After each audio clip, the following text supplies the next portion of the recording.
ጨው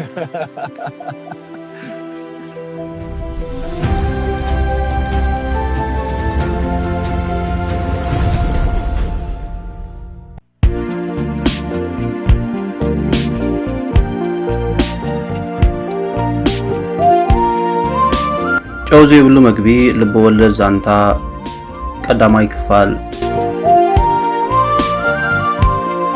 ዮናስ እቲ ምስ ሰለስተ ደቂ ኣንስትዮ ፍቕሪ ፈቲኑ ምዃን ዝኣበዮ ዮናስ ንፍቕሪ ካብ ዝሰናበታ ድሮ 2 ዓመት ኣቁፂሩ ነበረ። ካብ ዕለታት ሓደ መዓልቲ ግን ክድቅስ ኢሉ ዝሑል ሙዚቃ ወሊዑ ኣብ ዓራት ተጋዲሙ እንከሎ ኣብታ ምሸት እቲኣ ከዓ ሞባይሉ ናይ ፌስቡክ መሰንጀር መሰጅ መጸቶ።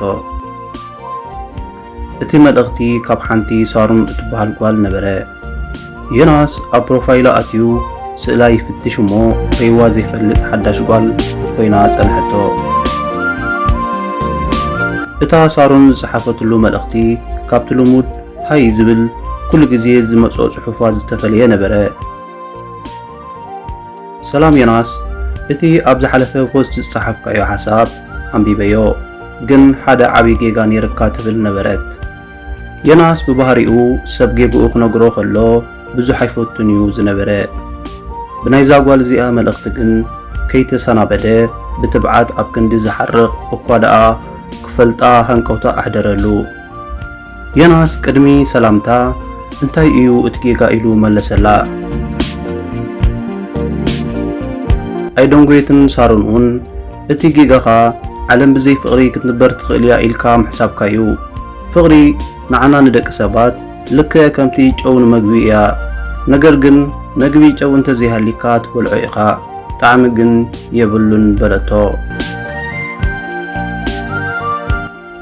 ዮናስ ኣብ ክንዲ ንመልሳ መልሲ ዝህበሉ የዳው ኣብ ልዕሊ ስክሪን ሞባይሉ አንጠልጢለን ደው በላ። እዛ ጓል እዚኣ ካብቶም ናይ ፌስቡክ ታራ ሰባት ዝተፈለየት ምዃና እውን ተረድአ።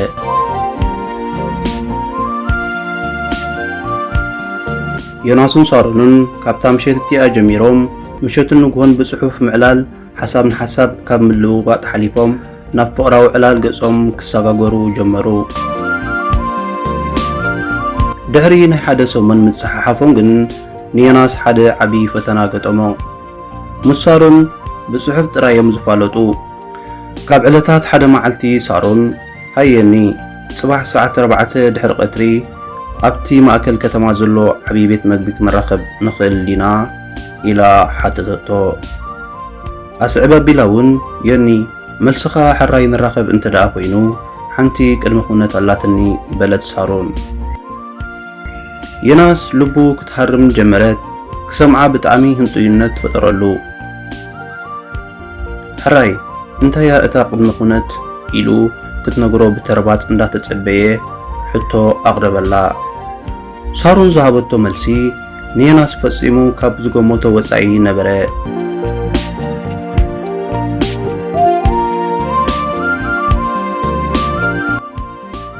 እቲ ዮናስ ዘይተጸበዮ ቅድመ ኩነት። ዮናስ ነቲ ሳሩን ዝጸሓፈትሉ ቅድመ ኩነት ዝብል ቃል ደጊሙ ኣንበቦ። እንታይ ኮን ክትብል ደልያ ወይስ ክትፍትነኒ ደልያ ኢሉ ብሓሳብ ተዋሕጠ። ድሕሪ ዝተወሰነ ደቃይቕ እውን ሳሩን መለሰትሉ። እታ ቅድመ ኩነት ከምዚ ትብል ነበረት። የኒ ክንራኸብ ከለና ሞባይልካ ኣጥፊካ ክትመጽእ ኣለካ። ካብታ ዝተራኸብናላ ደቂቕ ጀሚርና ክሳብ ንፈላለ ዓይንና ዓይኒ ጥራይ ክንጠማመት እምበር ናብ ስክሪን ሞባይል ክንጥምት የብልናን ትብል ነበረት። ዮናስ ብጣዕሚ ተገረመ። ኣብዚ ሰብ ብሞባይል ተኣሲሩሉ ዘሎ ዘመን ከምዚ ዓይነት ሕቶ ምሕታታ ንዮናስ ዝያዳ ኣግርሞ ፈጠረሉ። ሕራይ ኢሉ ድማ ተሰማምዐ። ንጽባሒቱ ሰዓት 4 ክኸውን 10 ደቂቕ ምስ ተረፎ ዮናስ ኣብቲ ቤት መግቢ ተረኺቡ ሞባይሉ ኣጥፊኡ ልቡ ከም ማሽን ክትሃርም ጀመረት።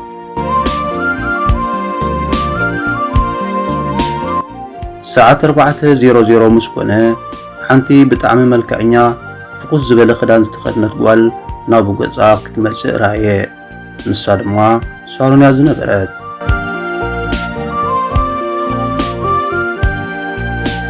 ዮናስን ሳሮንን ንመጀመርታ ግዜ ገጽ ንገጽ ተረኣዩ።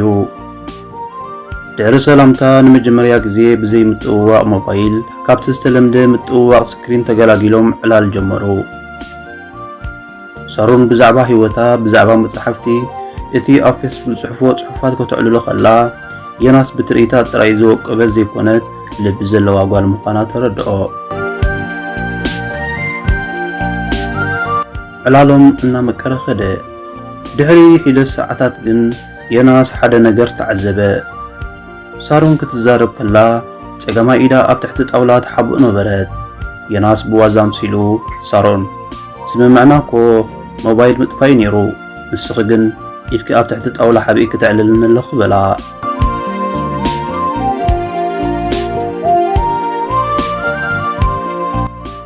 ሳሮን ፍሽኽታ ጠፍአ። ዮናስ ሓደ ክነግረካ ዝግባእኒ ነገር ነይሩ በለት ድምፃ እናሕነቕነቐ። ዮናስ በቲ ኣብ ገጻን ድምፃን ዝረኣዮ ምቅያር ኣዝዩ ሰንበደ። እንታይ ይንሱ ኢሉ ድማ ሓተታ።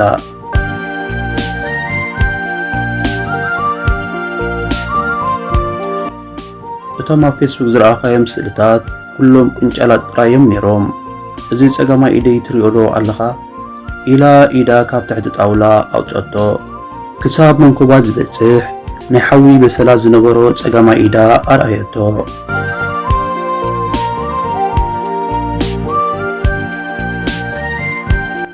ዮናስ ካብ ትጽቢቱ ወጻኢ ብምንባሩ ብጣዕሚ ሰንበደ። ሳሮን ብውሽጣዊ ነድርን ጉሃይን ዝዓብለለ ድምፂ ሰባት ጽባቐ ገጽ ይሪኦም ይቐርቡኒ፣ ግን እዚ በሰላ እዚ ምስ ረኣዩ ይርሕቑኒ። ንስኻ ኸ ሕጂ ውሽጥኻ እንታይ ይብለካ ኣሎ? ከምቶም ርዮም ዝረሓቑኒ ክትርሕቕኒ ዲኻ ወይስ ሌላና ክቕጽል ትደሊ ኢላ ብታሕትና ሓተተቶ።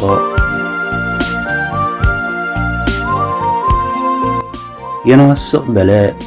እቲ ኣብ መንጎ ክልቲኦም ዝነበረ ህድኣት ኣዝዩ ከቢድ ኮነ።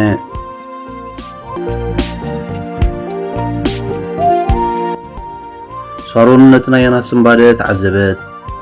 እዚ እውን ከምቶም ካልኦት ኣእዳዊ ምስ ረኣየ ዳሓንኩኒ ኢሉ ክርሕቀኒ ብምባል እተን ፍሩያት ይዕምታ ንብዓት ናብ መዕጉርታ ክሰዳ ጀመራ። ዮናስ ግን ኣእዳው ቀስ ኣቢሉ ካብ ጣውላ ብምልዓል ዓባይ ተኢዱ ናብቲ ብንብዓት ዝተርከሰ መዕጉርቲ ሳሮን ሰሪዱ ንብዓታ ክደርዘላ ጀመረ።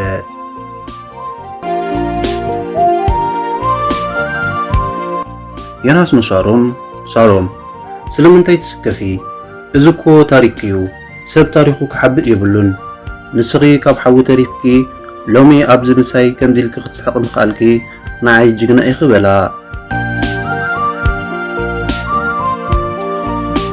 ሳሮን ካብቲ ዝገመተቶ ወጻኢ ዝኾነ መልሲ ስለ ዝረኸበት ንመጀመርያ ግዜ ናይ እፎይታ ስምዒት ተሰምዓ። እቲ ኣብ መንጎ ክልቲኦም ዝነበረ ናይ ጓና መንፈስ ጠፊኡ ናይ ሓቀኛ ዓርክነትን ፍቕርን ሃዋህው ሰፈነ። ካብታ መዓልቲ እቲኣ ጀሚሮም ዮናስን ሳሮንን ዘይነፃፀሉ ኮኑ። ዮናስ ብዛዕባ ሳሮን ዝነበሮ ኣረኣእያ ካብቲ ኣብ ፌስቡክ ዝሪኦ ላይክ ናብ ልባዊ ፍቕሪ ተቐየረ። ይኹን እምበር ናይ ሳሮን ፈተና በዚ ኣይተወድአን።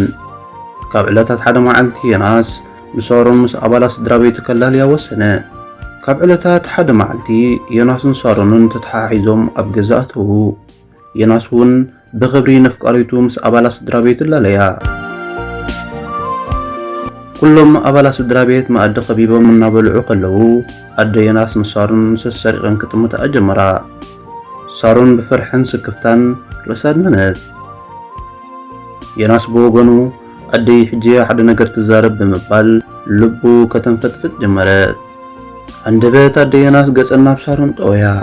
ሳሮን ገጽ ኣደ ዮናስ ምርኣይ ከቢድዋ ጸቕጢ ክስማዕ ጀመረ። ኣደ ዮናስ ንኽትዛረብ ጎረራ ኣጽሪቃ ብምባል ዛጓለይ ሓንቲ ሕቶ ዶ ክሓተኪ በለት ኣደ ዮናስ።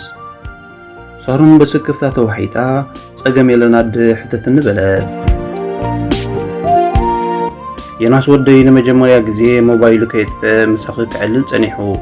ኣብ ግዜ መኣዲ እውን ጸጋማይ ኢዱ ሞባይል የማናይ ኢዱ መግቢ እዩ ዝሕዝ ነይሩ።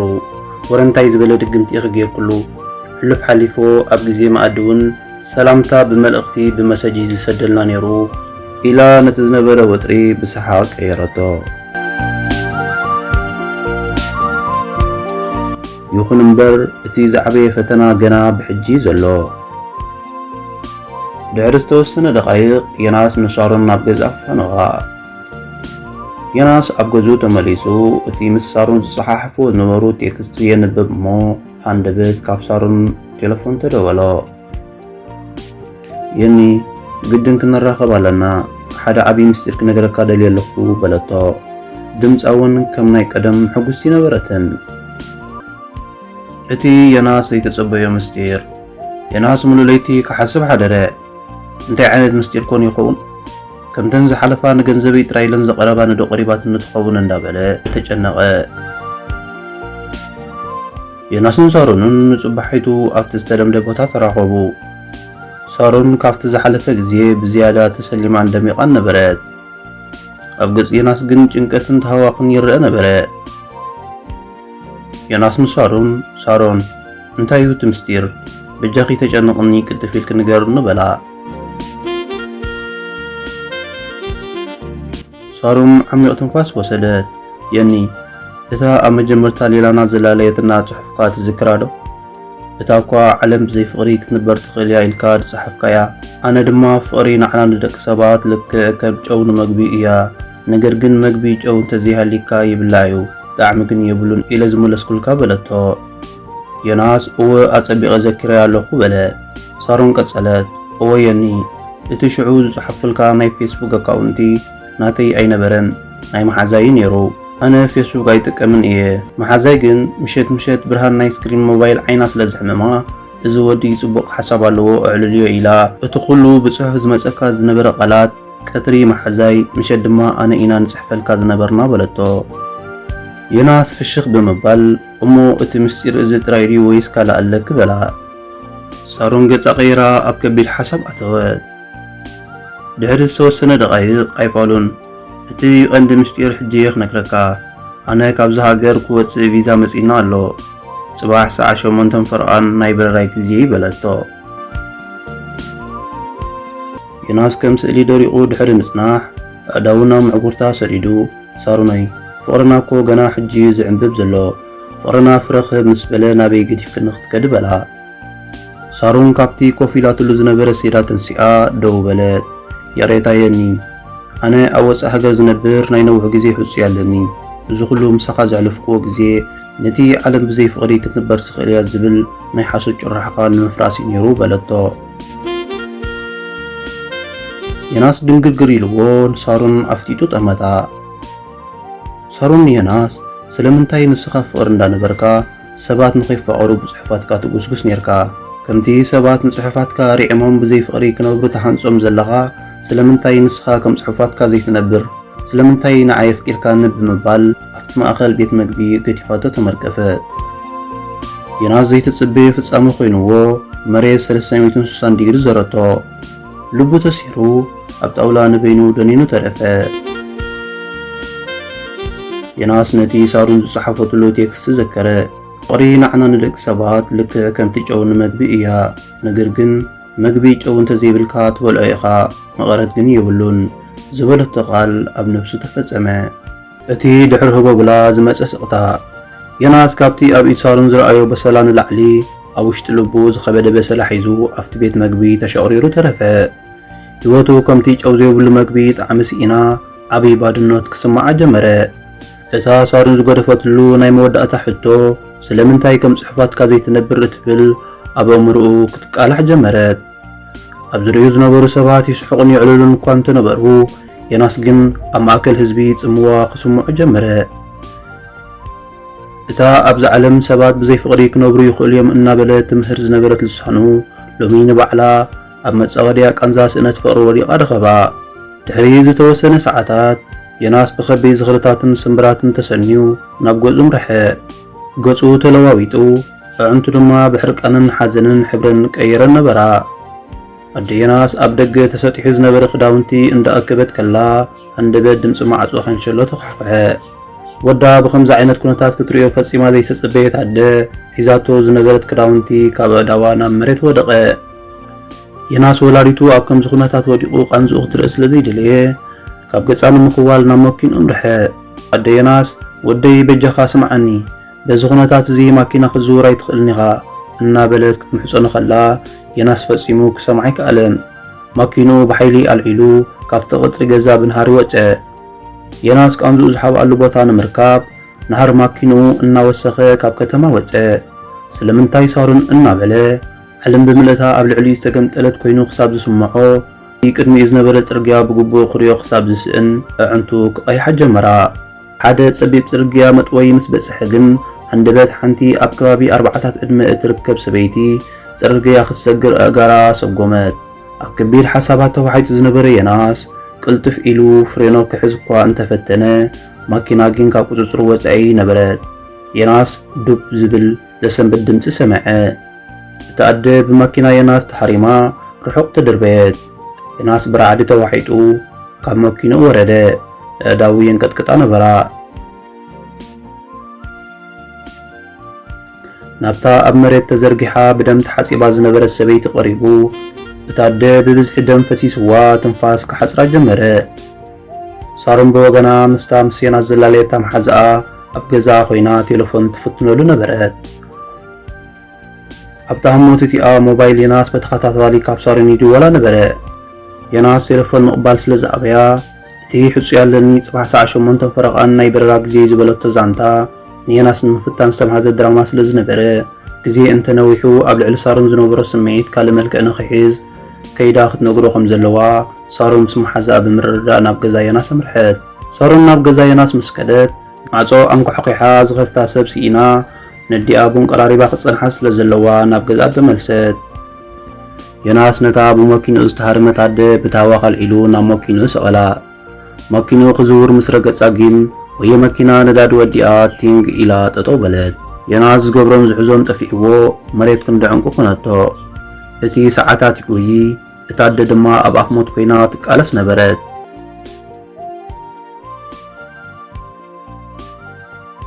እቲ ሳሩን መግቢ ጨው እንተዘይብሉ ይብላዕ እዩ፣ ነገር ግን ጣዕሚ የብልን ዝበለቶ ቃል ሕጂ ኣብ ህይወት የናስ ናብ መሪር ናይ ደም ዕዳ ተቐየረ።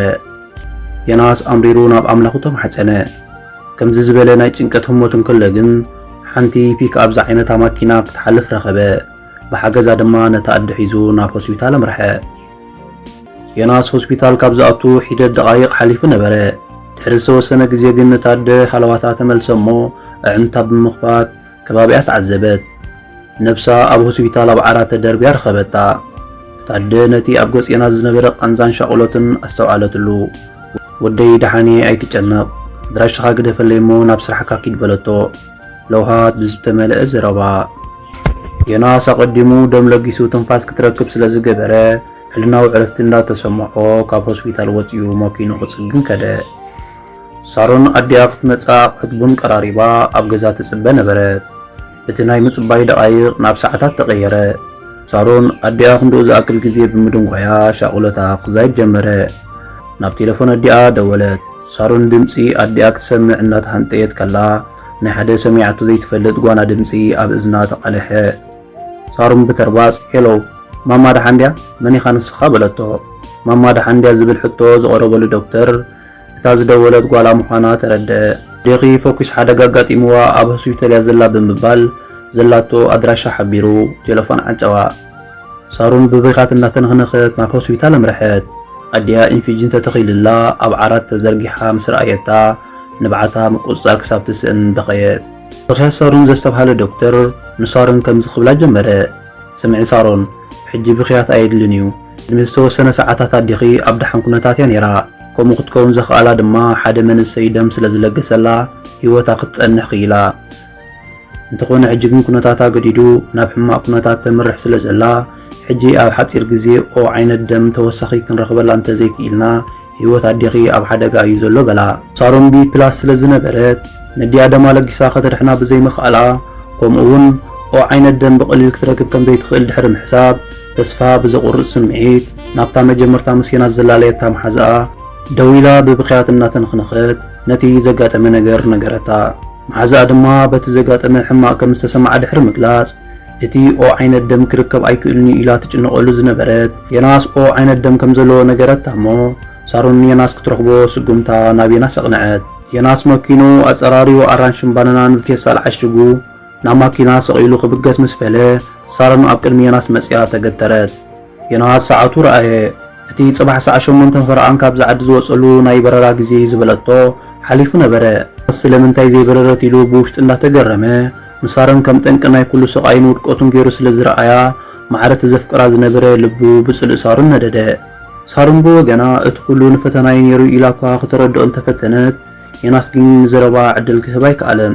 እኳ ደኣ ካብቲ ንሰባት ንምምሃር ንፅሕፎ ቃላት ንላዕሊ እቲ ብግብሪ እንነብሮ ሂወቲ ዝያዳ ድምፂ ዘለዎ ዝበልክኒ ንስኺ ኢኺ ስለምንታይ ቃልክን ተግባርክን በበይኑ ኮይኑ በላ።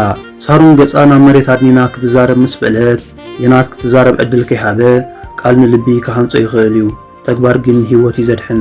ቃላትኪ ፍቅሪ ኢሎም ክዝምሩ ከለዉ ተግባርኪ ግን ኣብ ልዕለይ ሞት ዝዘርእ እንተኮይኑ ንስኺ መምህር ዘይኮንክ ዝተዋሳኢት ኢኺ ስለምንታይ ሰባት ክፈቅሩ ኣለዎም ኢልኪ ከምዘይኣረምክኒ ንልበይ ቀቲልክያ በላ። ሳሮን ኣብ ቅድሚ ተንበርኪኻ ኣደይ ኣብ ኣፍ ሞት ተታሒዛትኒ ብሂወት ክትተርፍ እንተኮይና ኦ ዓይነት ደም ዝልግሰላ ሰብ የድልያ ኣሎ የኒ በጃኻ ኣደይ ብሂወት ክትነብር ደምካ ለግሰላ ብዛዕባ ፍቅርና ድሓር እቲ ሓቂ ክነግረካየ ብምባል ንየናስ ኣብ ብርኩ ተደፊኣ ተማሕፀነቶ። የናስ ንሳሮን ኣተኪሩ ድሕሪ ምጥማት ንስኺ እኮ ፅሑፋትካ ጌጋዮም ሰባት ክፈቀሩ ኣለዎም ኢልኪ ዝኣረምክኒ ሰብ ኢኺ ነርኪ፣ ነገር ግን ቀጻልነት ትንፋስ ናይ ወዲ ሰብ ብሓገዝ ልቢ ኣብ ህላወ ደም እዩ ዝምርኮስ። እቲ ሂወት ኣዲኺ ንምድሓን ትደልዮ ዘለኺ ደመይ ከዓ ልበይ ንስኺ ስለ ዘድመኽያ ደመይ ጠጠው ኢሉ ዘሎ በላ። ዶክተር ንሳሮን ግዜ እንተነዊሑ ኣዲኺ ብሂወት ናይ ምቕፃል ዕድላት ፀቢቢ ዝበላ ዘኪራ ንየናስ መሬት እንዳሃረመት ተማሓፀነቶ። የናስ ንሳሮን ብክልተ እዳዋ ሒዙ ካብቲ መሬት ኣተንስኣ። ስምዒ ንሳሮን ኣዲኺ ንኸይትመውት ብሂወት ክትነብረልኪ ክፅልየላ እየ እንተ ደመይ ግን ኣይልግሰላን እየ ብምባል ራሕሪሕዋ ናብ መኪኖ ተሰቒሉ ገዲፍዋ ናብ ሆስፒታል ኣመርሐ። የናስ እታ ብማኪኖ ሃሪሙ ደሞ ሎጊሲ ሂወታ ዘርሐናን ኣራንሽን ባናናን ሒዙ ክበፅሓ ዝጓየ ዘሎ ሰበይቲ ኣዶ ሳሮን ምዃና ቅንጣብ ኣፍልጦ የብሉን። ዘይተሓስበ ርክብ የናስን ሳሮንን። የናስ ኣብ ዓራት ተጋዲሙ ነታ ኣደ ደሙ ክህባ ከሎ ውሽጡ ብዓቢ ቅሳነት ተመሊኡ ነበረ። እታ የናስ መን ምዃና ከይፈለጠ ደሙ ዝልግሰላ ዘሎ ኣዶ ሳሮን ንየናስ ብዓይኒ ርህርሃ እናጠመተት ወደይ እግዚኣብሔር ይባርካ ንዓይ ከተድሕን ደምካ ስለ ዝሃብካ ንበለቶ።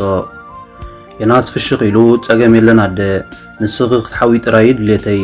የናስ ብልቡ ብጭካነ ንሳሮን ገዲፍዋ ዝመፀ ይመስሎ ነበረ እምበር ብግብሪ ስነፍቃሪቱ ዝዓበየ ውዕለታ ሒዙ ዕለላ ዝነበረ። ድሕሪ ዝተወሰነ ሰዓታት ሳሮን ተስፋ ብዘቑርፅ ስምዒት ናብ ቀፅሪ ሆስፒታል ኣተወት። የናስ ጨኪነለይ በቃ የናስ ግን ጨካን ሰብ ኢኻ ሕጂ ኣደይ እንተመይታ ኣነ ብድሕሪኣ እንታይ ክኸውን እየ እናበለት ኣብ ማዕበል ጓህያዊ ሓሳባት ተንሳፍፍ ነበረት። ሳሮን በቐጥታ ናብቲ ኣዲኣ ዘላቶ ክፍሊ ምርሐት። ሳሮን ማዕፆ እቲ ክፍሊ ከፊታ ክትኣቱ ከላ ዝረኣየቶ ነገር ክትኣምኖ ይከኣለትን። የናስ ኣብ ጥቓ ዓራት ኣዲኣ ተጋዲሙ ደሙ ካብ ኢዱ ናብ ኣዲኣ ክፈስስ ረኣየት። የናስ ነታ ቅድሚ ቁሩብ ደቓይቕ ደመይ ኣይክህበክን እየ ዝበላ ጓል ኣብ ቅድሚኡ ምስ ረኣያ ብስምባደ ደንዘዘ። ሳሮን እዘን ኣዲ ክድየን ኢሉ ሓተታ ድምፁ እናሕነቕነቐ። ሳሮን ናይ ሓጎስ ብኽያት እናበኽየት እወየኒ እዛ ደምካ ትህባ ዘለኻ እኮ ኣደያ በለቶ። የናስ ንሓፂር ግዜ ስቕ በለ። እታ ደመይ ኣይክህበክን ኢሉ ብኹርዓት ገዲፍዋ ዝመፅእ ጓል ምስ ረኣየ ስምዒቱ ሕጂ ናብ ሕፍረት ተቐየረ።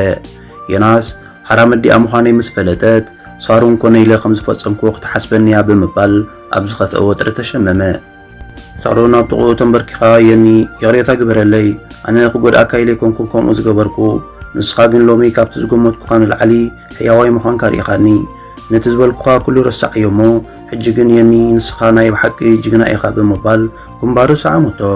የናስ ግን ሕልንኡ ይወቕሶ ነበረ። ሳሮን ሓንቲ ነገር ክነግረካ ኣለኒ ኢሉ ቃላቱ ኣኻኺቡ ክነግራ እኳ እንተፈተነ ኣዲኣ ዝሃረመ ንሱ ምዃኑ ክነግራ ወይስ ከይነግራ ኣብ ዓቢ ጭንቀት ወደቐ። የናስ ኣብ መንጎ እቲ ዝረኸቦ ናይ ጅግና ስምን ምስቲ ዝፈፀሙ ሓደጋን ተወጠረ።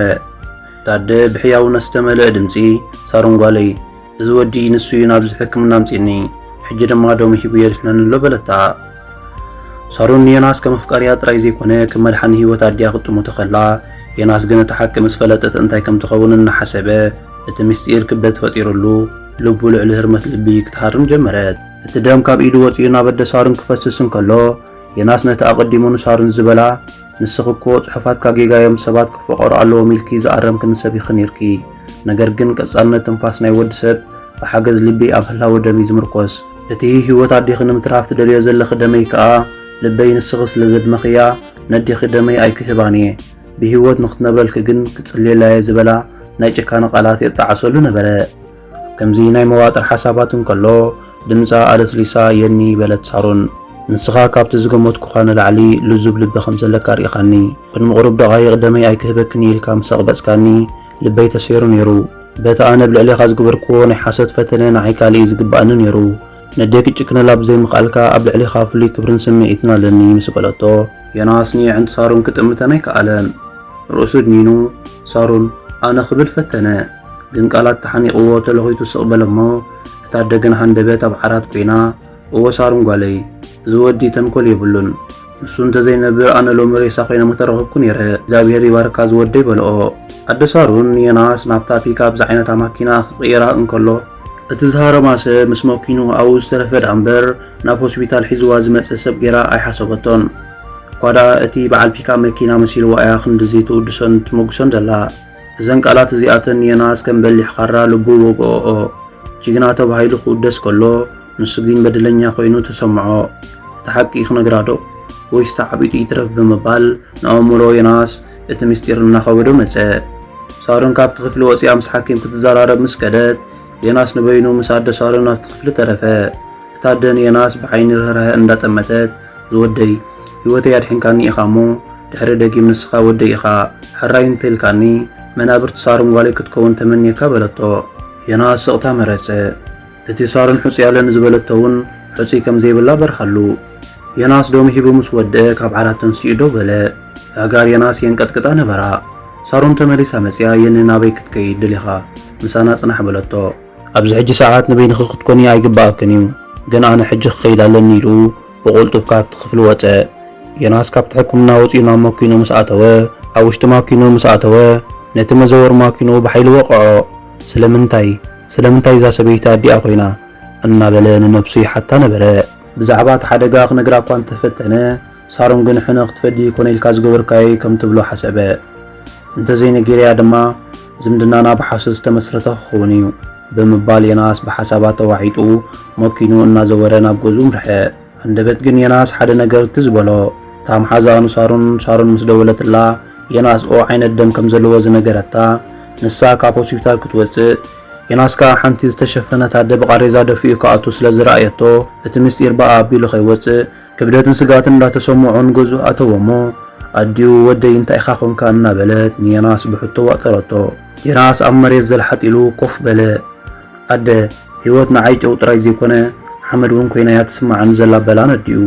እቲ ኣብ ማኪና ዝተረኽበ ምስጢር ዮናስ ኣብ ገዙ ምስ ኣተወ ቅሳነት ካብኡ ሃዲሙ እቲ ጅግና ዝብል ናይ ሳሩን ቃላትን እቲ በደለኛ ዝብል ናይ ሕልና ድምፅን ኣብ ውሽጢ ኣእምሩ ክጋዋሕ ጀመረ። በቲ ሓደ ወገን ሳሩን ተመሊሳ ክትፈትዎ ምጅማራ ይሕጉሶ፣ በቲ ሓደ ወገን ድማ እቲ ሓቂ ምስ ፈለጠት ክትፍንፍኖ ምዃና እናሓሰበ ተጨነቐ። ብሓሶት ዝተመስረተ ፍቕሪ ሓቂ ኣብ መፀትሉ መዓልቲ ከተፍርሰያ፣ ፍቕሪ ብሓሶት ክትነፃ ኣይትኽእልን እያ፣ ናይ ግድን ክነግር ኣለኒ ኢሉ ንነብሱ ከእምና ፈተነ። ሳሩን ብወገና ኣብ ሆስፒታል ኣብ ጎኒ ድኣ ኮፍ ኢላ ክሳብ ትድቅስ ትፅበ ነበረት። ኣዲያ ድቃስ ምስ ወሰዳ ሳሩን ቁሩብ ንፋስ ክትረክብ ኢላ ናብቲ ቀፅሪ ሕክምና ወፀት። ዮናስ ነደ ሳሩን ዝኸውን መግቢ ሒዙ ንኽኣቱ መኪኑ ኣብቲ ቀፅሪ ሕክምና ገዲፉ ናብቲ ኣብቲ ከባቢ ዝርከብ ድኳናት ከይዱ ነበረ። ሳሩን ማኪና ናይ ዮናስ ምስ ረኣየታ ሓደ ነገር ትዝበላ። ኣቐዲማ ሓንቲ ህያብ ገዚኣ ንዮናስ ከም ጊፍቲ ክትቦ ምቹእ ግዜ ትፅበ ስለ ዝነበረት ይመፅእ ኣሎ ዶ ኣይመፀን ንምርግጋፅ ኣብቲ ትሕቲ ማኪና ኣንቃዕሪራ ክትጥምት ከላ ግን ሓደ ዘሰንብድ ነገር ረኣየት። ኣብቲ እግሪ ማኪና ናይ ዮናስ ሓንቲ ደም ዝተፀየቐት ወርቂ ካቲን ናይ ኣዲኣ ተኸሪታ ረኸበት። ልባ ብስምባደ ሰማይ ዓረገት። ዮናስ ሂመዲ ሃሪምዋ ዝብል ሓሳብ ኣብ ኣእምሮኣ ተመላለሰ። ሳሩን ንምርግጋፅ ናብቲ ሓደጋ ዝተፈፀመሉ ቦታ ደወለት እሞ ሓደ ኣብቲ ከባቢ ዝነበረ ሰብ ከም ዝበላ እታ ነታ ሰበይቲ ዝሃረመታ ፃዕዳ ማኪና ምዃናን ታርጋኣ ነጊሩ እቲ ዝሃረማ ሰብ እውን ባዕሉን ሆስፒታል ሒዝዋ ከም ዝኸደ ነገራ። ነዚ ምስ ሰምዐት ሳሩን ዓለም ብምልእታ ጸልመተታ ብኽቱር ሕርቃን ዮናስ ኢላ ጨደረት። ሳሩን እቲ ቅድሚ ቁሩብ ደቓይቕ ኣብ ልዕሊ ዮናስ ዝነበራ ናይ ምስጋና ስምዒት ሕጂ ናብ ከቢድ ጽልኢ ተቐየረ።